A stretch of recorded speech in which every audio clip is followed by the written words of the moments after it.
आज के मुख्य अतिथि वीडियो शॉप न्यूज़ जाएगी, जिनसे हाल ही में मुलाकात हुई और आपका जिस तरह से जिक्र हुआ कि आप तो पहले से परिचित थे एक ही शहर से, और इस मीटिंग के मुख्य आकर्षण आज 7 अभिभावक हमारे बीच में हैं। हमारा प्रयास थोड़ा कम रहा, हमें उम्मीद थी कि लगभग जितने छात्र हैं उतने ही अभिभावक यहाँ आएंगे, लेकिन हम फिर प्रयास करेंगे एक बार। वो इसलिए ज़रूरी है कि कॉलेज अपने स्तर पर काम कर रहा है, लेकिन जो विद्यार्थी घर जाते हैं यहाँ 3-4 घंटे रहते हैं, बाकी 20-21 घंटे वो आपके साथ, आपके पास, आपके सानिध्य में रहते हैं। हम 3-4 घंटे में जितना देते हैं और समाज और आपका घर उससे ज़्यादा देख रहा है, तो हम दोनों मिलकर, क्योंकि ये शायद अभिभावक मीटिंग इसलिए की जाती है कि ताकि अभिभावक ये बता सकें कि हमारे बच्चे की ये कमी है या ये विशेषता है या इसे यहाँ तलाश होनी चाहिए या काट छाँट की जानी चाहिए, या आप ही बता सकते हैं कि कॉलेज में क्या चल रहा है, क्या किया जाना चाहिए। ऐसा निर्देश जयपुर से भी मिलता है, लेकिन वहाँ से बहुत सारे निर्देश मिलते हैं। अगर उन निर्देशों का पालन करें तो महीने भर में उनके निर्देश ही चलते रहे कक्षाएँ में, तो हम बहुत ज़रूरी चीज़ों की पिछले 3-4 साल से मैं सोच रहा था कि ये मीटिंग हो, तो किन्हीं कारणों से आगे पोस्टपोन इसलिए होती रही। आज हम कर सके और आपको ये बता दें कि कॉलेज कैसे रन कर रहा है। सन 2020 में इसकी स्थापना हुई और अगस्त-सितंबर में प्रवेश कार्य चालू हुआ। कोरोना का आगमन हो चुका था और उसी वक्त कार्यवाहक जो आए थे एडमिशन करने के लिए। कक्षाएं जनवरी से आरंभ हो गई 2021, और संयोग ये था कि मेरे पहले एक सप्ताह के लिए एक बैच चला बूंदी महाविद्यालय से, और दूसरे बैच में मुझे या मेरे दूसरे साथी को आना था सप्ताह भर के लिए, लेकिन संयोग या परिस्थिति इस तरह से बनती है कि वो ना आकर के मुझे महीने भर के लिए 3 का बैच मिला। उस महीने भर से अगला महीना हमें मिला और अगला महीने में कोरोना का ब्रेकडाउन, लॉकडाउन लागू हो गया जुलाई 16। उसी के बाद से कॉलेज पूरी तरह पर जिस तरह से लॉक हुआ वैसे लॉक लग गया, क्योंकि आवागमन ही बंद था। लेकिन जुलाई से बड़े लॉकडाउन था, फिर कॉलेज आरंभ हुआ, फिर मैं आया, और इस तरह से मेरे आते आते आज ये 4था साल है। तो 4थे साल में हम इस महाविद्यालय में प्रवेश करते हैं। जैसे महाविद्यालय तो पिछले 4 साल से चल रहा है, लेकिन चल रहा था ये उस स्कूल में, शायद ये भी कारण रहा और संयोग से अपनी पूरी कोशिश की, लेकिन वहाँ नहीं हुई।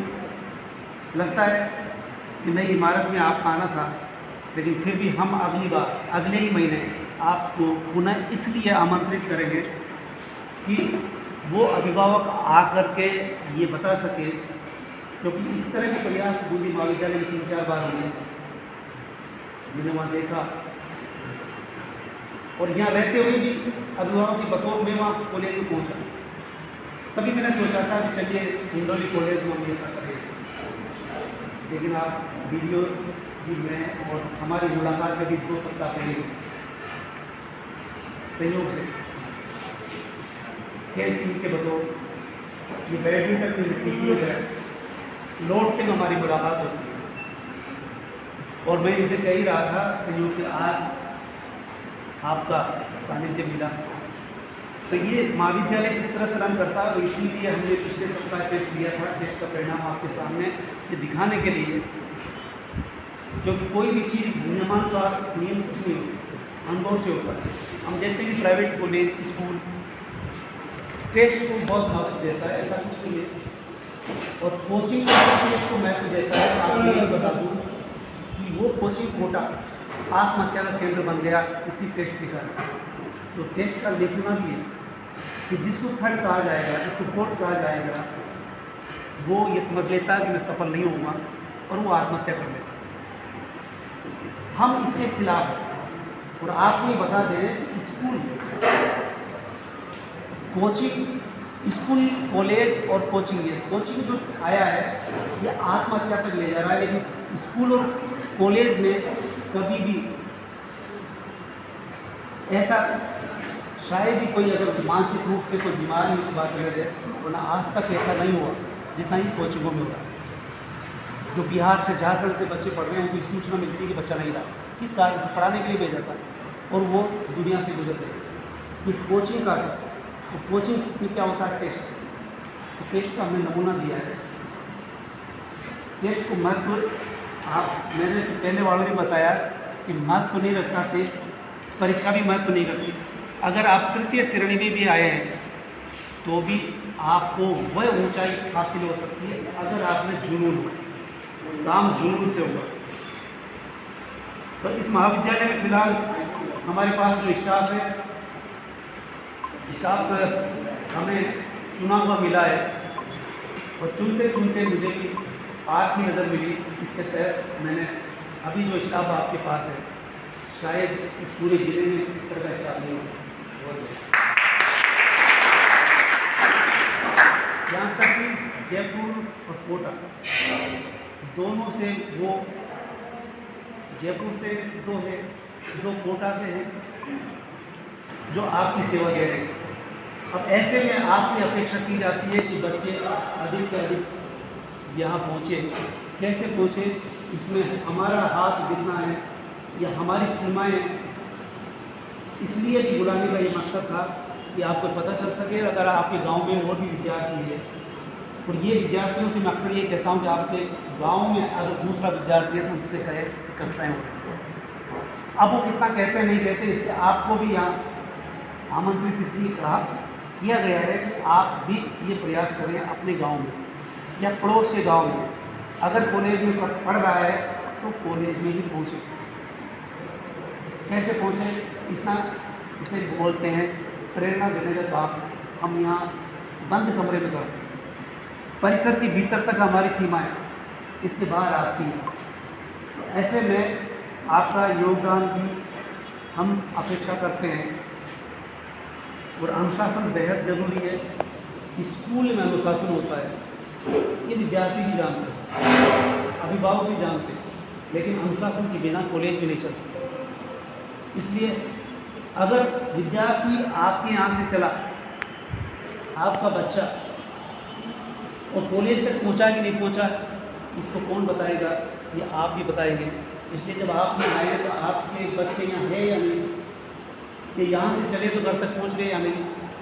तो ये एक अवसर, अगर ऐसी कोई बात होती है, अगर फिर भी आपको कोई ऐसी समस्या होती है, तो मैं भी उम्मीद करता हूँ कि काउंसलिंग जिसे कहते हैं, अभिभावक हो या विद्यार्थी, अगर किसी भी तरह की अन्य परेशानी भी है तो आकर के हमसे अलग से चर्चा कर सकते हैं, उस पर जो बात कर सकते हैं। और आगे से हम ये कोशिश करेंगे कि अगर विद्यार्थी को ये पता चलता है कि कक्षा में पढ़ने के बाद कोई बात समझने से रह गई, तो वो हमें बता सकते हैं, उसकी अलग से हम उस विषय पर बात कर सकते हैं। तो इस तरह से कुछ चीज़ें की जा सकती है, बशर्ते कि आपकी तरफ से ऐसे कुछ सुझाव हो सकते हैं जो हमें पता नहीं, उसे भी हम कर सकते हैं। डायरेक्टरेट जो जयपुर से बंद कमरे में वो योजना बनाता है, उन्हें भी पता है, हमें पता है, और हमें भी पता नहीं है वो जो आपको पता है, जो आप बताएंगे हम तक पहुँचेगी, हम डायरेक्टर तक, और वो डायरेक्टर तक पहुँच करके वो पूरे राजस्थान में फैल सकती है। ऐसी योजनाएँ कुछ ऐसी होती है जो जमीन से चलती है, और वो ऊपर से चलती है तो ज़मीन तक आके खत्म हो जाती है। कुछ योजनाएं ज़मीन से ऊपर की तरफ जाती है अगर आवश्यक हुई तो। ऐसे में हम जो यहाँ करते हैं, ये एक आज की ये सभा अलग ही तरह की, इसमें अभिभावकों का मुख्य रोल है, क्योंकि आज की पीढ़ी बहुत ही तकनीकी तौर पर बेहद सबल हो गई है मोबाइल के द्वारा, और मोबाइल को का इस्तेमाल कितना किया जाना चाहिए।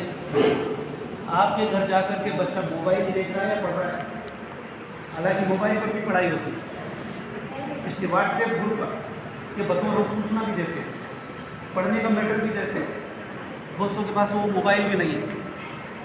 अगर नहीं है और आपके पास है तो उसे उपलब्ध करा सकते हैं, लेकिन फिर भी आपकी देख रेख इसलिए ज़रूरी है कि ये एक एडिक्शन, इसी तरह की आदत, बुरी आदत है। जिस तरह से कोई व्यक्ति तंबाकू खाता है या शराब पीता है, उसी तरह का ये मोबाइल भी अच्छी और बुरी दोनों ही है इससे। अगर पढ़ाई के लिए उपयोग कर रहे हैं तब तक कोई बेहतर है, और पढ़ाई को छोड़ के कर रहे हैं तब एक खतरनाक और बुरी स्थिति है, जिसका ना आपको पता है ना मुझे पता है, लेकिन आप भी इस पर गौर करेंगे तो आपको पता चल सकेगा। तो ऐसे में मेरा अधिकांश काम वीडियो साहब ने कर दिया, बहुत सारी बातें उन्होंने रख दी, मेरी भूमिका भी अदा कर दी। इसलिए मैं जो 2-4 बात कहना चाहता था वो ये कि अभिभावक अगली बार आप आएँ और हम और भी अन्य को बुलाएंगे और अगले ही महीने किसी जो कमी रह गई उसे पूरी करेंगे। हो सकता है कि किसानी का काम होने के कारण बहुत सारे सूचना भी मिली कि वो इधर उधर है और काम करे, लेकिन एक सूचना ये कि अभी मुझे सूचना मिली कि यहाँ आगामी दिनों में या महीने में हम पुस्तक प्रदर्शन करने वाले हैं राजस्थान हिंदी ग्रंथ राजस्थान अकादमी से। अभी कॉन्टेक्ट हुआ, तो आपके महाविद्यालय में हिंदी ग्रंथ अकादमी की पुस्तक प्रदर्शनी होगी। और दूसरी उपलब्धि है कि आज ही लक्ष्मी सुवालका की TC आज ही कटी है और इन्होंने सूचना दी है कि इनका महाविद्यालय कोटा में PG में एडमिशन हो गया, इसके लिए तारीफ हो जाए। तो ये कॉलेज के लिए जो हमारे संज्ञान में आया, हालांकि और भी गए होंगे STC वगैरह में तो जाते ही, वो तो लगातार जाते हैं, फर्स्ट से चालू हो जाते हैं, लेकिन आगे की परीक्षा के लिए, आगे की पढ़ाई के लिए जाने वाले बहुत कम होते हैं। उसमें से लक्ष्मी सुवालका इसलिए प्रिय छात्रा है कि इन्होंने पिछली बार निबंध में भी भाग लिया था, बूंदी में जा कर के भी भाग लिया, यहाँ से सिलेक्टेड की। जिस तरह से हम बैडमिंटन में सिलेक्ट हुए, उसी तरह यहाँ इस आपके उपखंड से ये सिलेक्ट होकर के चुनी गई और अब ये सिलेक्ट होकर के राजकीय महाविद्यालय कोटा में PG करेगी और उसी सरकारी महाविद्यालय समाजशास्त्र में ये समाजशास्त्र में। तो आज आपके लिए ये चीज़ ये सूचना है, ये बाकी के लिए कि पढ़ाई यही खत्म नहीं होती, MA होती है, PhD होती है और PhD अंतिम पायदान जो यहाँ से कुछ छात्र कर भी रहे हैं। आपने वो एक दिन आए हैं, यहाँ से एक लड़का ड्यू गया है, इसका सिलेक्शन हुआ है, तो ड्यू तक भी पहुँच रहे हैं। इस तरह से इस महाविद्यालय से लगातार। और दूसरा, किताबें कितनी महत्वपूर्ण हैं, तो मैं पिछले 1 सप्ताह से लगातार फोन कर रहा था राजस्थान हिंदी ग्रंथ अकादमी को। आज फोन लगाया, बोलूँ कहा कि आप लेट कीजिए, हम पुस्तक प्रदर्शनी लगाए। तो पुस्तक बेहद ज़रूरी है। गांधी जी ने कहा था कि आपका दोस्त कभी भी दुश्मन हो सकता है, लेकिन पुस्तक आपकी ऐसी दोस्त है जो कभी दुश्मन नहीं हो सकती। जब भी उठाओगे वो दोस्ती निभाएगी। तो पुस्तकें वही नहीं जो पाठ्यक्रम में चलती, पुस्तकें कोई सी भी हो सकती है। जिंदगी पुस्तकें संवारेगी, तो ऐसे में पुस्तक प्रदर्शनी आपके बीच में आएगी। और सबसे सस्ती किताबें उसी की है, हिंदी ग्रंथ अकादमी। तो उनसे हम कांटेक्ट कर लिए, आज ही लेटर लिखेंगे आपके बीच में यहाँ पुस्तक प्रदर्शनी होगी। इस तरह से अभिभावक को बताना चाहते हैं कि यहाँ का स्टाफ बेहद बेहतरीन, कमी है तो विद्यार्थी जो हम मिलजुल करके पूरी करेंगे। धन्यवाद।